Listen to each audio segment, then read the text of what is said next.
सबके लिए एक लाइन है, सर के लिए एक लाइन गाएंगे हम भोजपुरी अंदाज में। भोजपुरी थोड़ा बहुत समझते ही होंगे। ओ जैसन सोचले रहनी सतीश भगना जी मोर पाए, जैसा मैंने सोचा था उससे भी आप अच्छे हैं। अब भैया इतने ना विधायक बेजोड़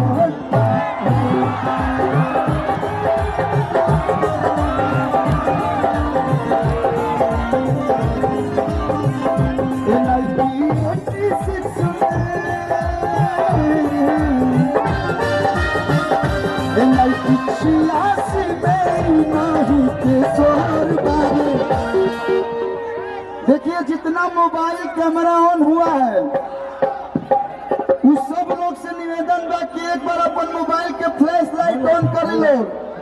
जे सतीश भागना जी के प्यार करेला, जे अपन भाई के प्यार करेला, जे मंत्री जी के प्यार करेला, चारों तरफ से फ्लैश लाइट ऑन करके बता दी लोग कि 5 तो भी दूर है, आज ही आप जीत रहे हैं।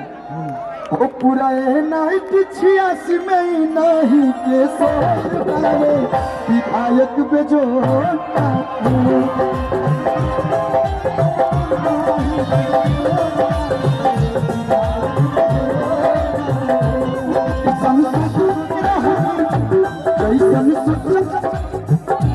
जैसन सोचल रहनी सतीश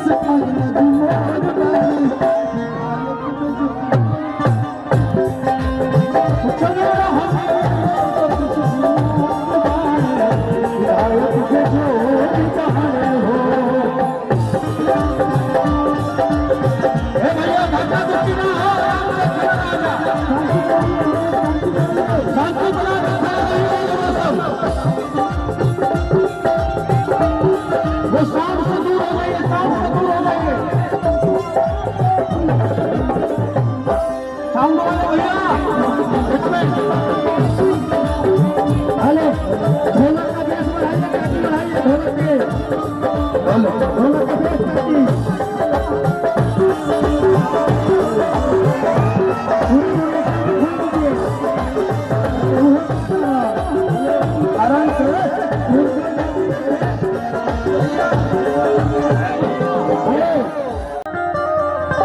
भैया बहिनी चाचा चाची हम सब ने ये ठाना है सर, सीधे कमल का बटन दबाना है, सीधे कमल का बटन दबाना है, सतीश जी को जिताना है, सीधे कमल का बटन दबाना है, सतीश जी को जिताना।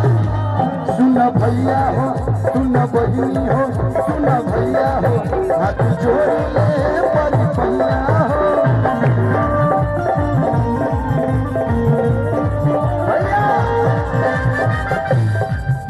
ए नाइट 86 फरीदाबाद में,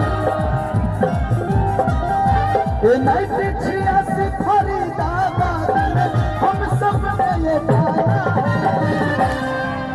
सीधे कमर का बटन दबाना है और सतीश भैया को जिताना है।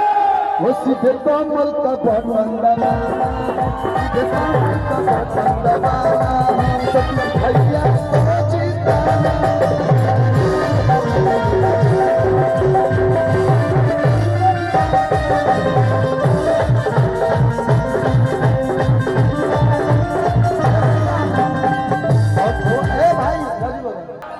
हम जानते हैं कि बिहार झारखंड यूपी वाले आगे ही बढ़ते हैं, इसीलिए हम इतना आगे हैं, लेकिन कभी कभी समय पड़ने पे थोड़ा सा पीछे तो देखो भाई, तानी बनी पीछे हो जा लो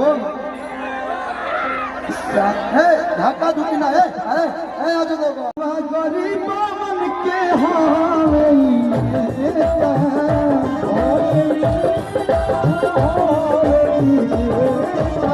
और सर भैया कि दुखावा गरीब मन के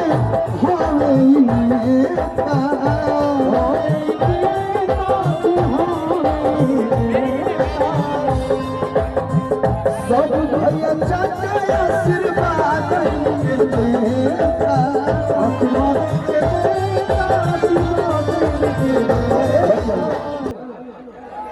हर पूरा फरीदाबाद में तो ठगना जी के शोर बा।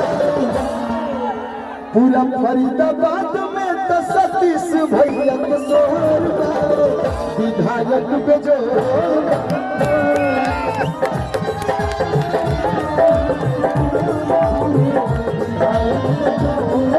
जैसन सोचल रहन सतीश भैया मोर बा।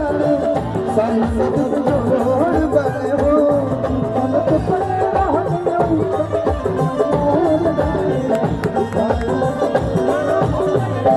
जैसन सोचल रहन सतीश भैया मोर बा। विधायक बेजोड़ बने